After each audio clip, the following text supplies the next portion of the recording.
दोस्तों, बजट के हिसाब से या आपके पास जितना पैसा है उस हिसाब से खर्चा करना बहुत ज़रूरी है। अगर आपने बजट के हिसाब से खर्चा नहीं किया तो आप एक फाइनेंशियल क्राइसिस में आ सकते हैं। तो दोस्तों, आज हम इस वीडियो में एक 50, 30 और 20 रूल के बारे में बात करेंगे, जो आपका मंथली बजट और पैसे का खर्चा कौन सी चीज़ पर कितना करना है उसमें आपकी मदद करेगा और आपको फाइनेंशियल स्टेबिलिटी और आपके फाइनेंशियल गोल को अचीव करने की दिशा में आपको एक कदम आगे ले जाएगा। नमस्ते दोस्तों, मेरा नाम निशान पंड्या है। मैं आशा रखता हूँ कि आप सब कुशल मंगल होंगे।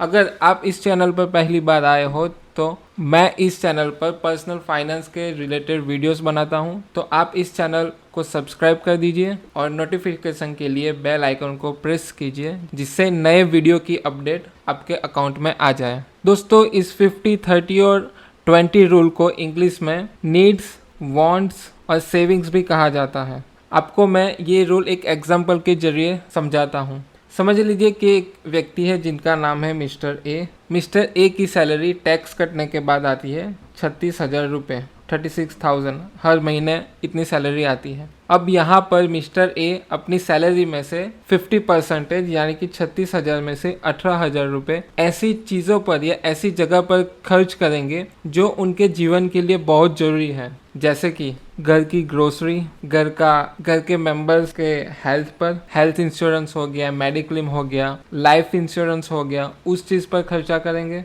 घर का रेंट हो गया या घर के होम लोन पर ईएमआई हो गया, व्हीकल पे लोन हो गया। इन सारी लोन का इंस्टॉलमेंट हम नीड्स में काउंट करेंगे। फिर इसमें घर के electricity bill, water bill, gas bill, इन सभी चीज़ों को हम ऐसी चीज़ों में काउंट करेंगे कि जो हमारे जीवन के लिए बहुत ज़रूरी है। सो मिस्टर ए अपनी सैलरी का 50% इन सभी चीज़ों पर यूज़ कर सकते हैं। ये सब चीज़ ऐसी है कि आप इसमें कॉम्प्रोमाइज़ नहीं कर सकते, यानी कि ये सब चीज़ों पर खर्चा आपको तो करना ही है। तो हम इस एग्जाम्पल से क्या समझ सकते हैं कि इसका मतलब ये है कि जो भी चीज़ आपके जीवन के लिए ज़रूरी है उन सभी चीज़ों पर आप आपके मंथली सैलरी का या आप आपके मंथली बजट का 50% यानी कि 50% खर्चा आप उस पर कर सकते हो। भी दूसरी कैटेगरी आती है वांट्स की कैटेगरी। इस कैटेगरी में ऐसी सारी चीज़ें आती है जिस पर आपको पैसे खर्च करने की एकदम ज़रूरत नहीं है, लेकिन आप इन सब चीज़ों पर पैसे का खर्च करेंगे तो ये सारी चीज़ें आपके जीवन को थोड़ा आरामदायक बनाएगी। और अगर आप इन चीज़ों पर खर्चा नहीं करेंगे तो ऐसा भी नहीं है कि आपका जीना ही मुश्किल हो जाए। अब इस कैटेगरी में कौन कौन सी चीज़ आती है उसे हम देखें तो जैसे कि बाहर का खाना, मल्टीप्लेक्स, थिएटर में जाकर मूवी देखना, ज़्यादा वैकेशन पर जाना, नए नए इलेक्ट्रॉनिक डिवाइसेस जैसे कि फ़ोन, लैपटॉप, कंप्यूटर को हर 5-6 महीने में चेंज कर देना, नया परचेज करना। इस कैटेगरी में जो भी चीज़ आती है वो सब ऑप्शनल है। वो आपके डिसीजन मेकिंग एबिलिटी पर है कि आप कौन सी चीज़ पर क्या डिसीजन लेते हो। जैसे कि खाना खाना जरूरी है, लेकिन बाहर खाने के बजाय अगर आप खाना घर पर बनाएंगे तो आप पैसे बचा सकते हो। अगर पुराना फ़ोन आपका अच्छा ही चल रहा है तो फिर नया फ़ोन लेना ही क्यों है। लेकिन अगर ज़रूरत हो तो आपको खर्चा करना भी चाहिए। अभी हम यहाँ पर मिस्टर ए का एग्जांपल ही लें तो उनकी सैलरी 36,000 में से 50% तो उनके जीवन की ज़रूरत चीज़ों में ही खर्च हो गई। तो मिस्टर ए को अपनी सैलरी का 30% ऐसी चीज़ों पर खर्चा करना चाहिए जो चीज़ वांट्स की कैटेगरी में 30% की कैटेगरी में आती है।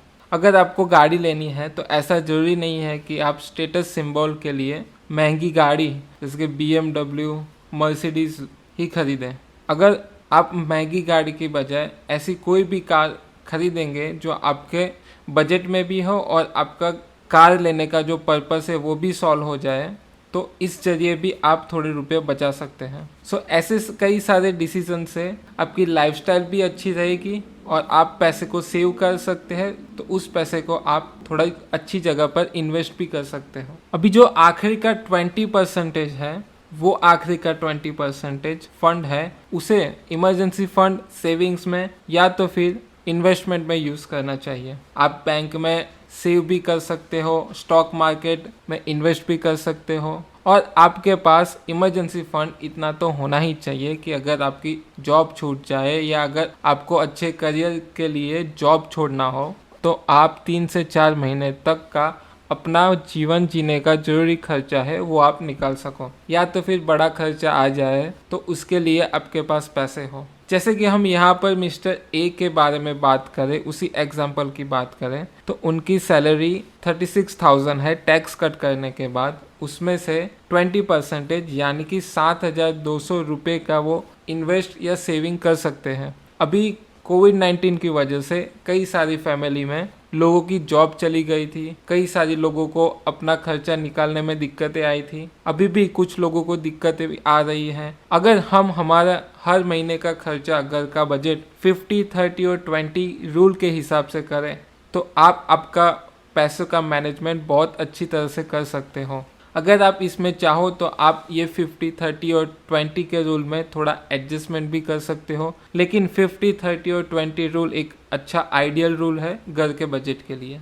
तो दोस्तों, मैं आशा रखता हूँ कि ये वीडियो से आप कुछ नया और अच्छा और सीखे होंगे। अगर आप इस वीडियो से अच्छा सीखे हो तो इस वीडियो को लाइक कर दीजिए और ये वीडियो आपके फ्रेंड्स, फैमिली मेम्बर्स, रिलेटिव्स सभी के साथ शेयर कीजिए, जिससे उनको भी ये 50, 30 और 20 रूल अच्छा रूल है, उनको भी इस रूल के बारे में पता चल सके। और आप कमेंट सेक्शन में कमेंट करके बताइए कि इस कोविड-19 के टाइम के दौरान आपने पैसा सेव और इन्वेस्ट करने के लिए कौन सी नई स्ट्रेटेजी सीखी है। ये वीडियो देखने के लिए आप सबका बहुत बहुत धन्यवाद। वीडियो को लाइक कीजिए और चैनल को सब्सक्राइब कर दीजिए। Thank you.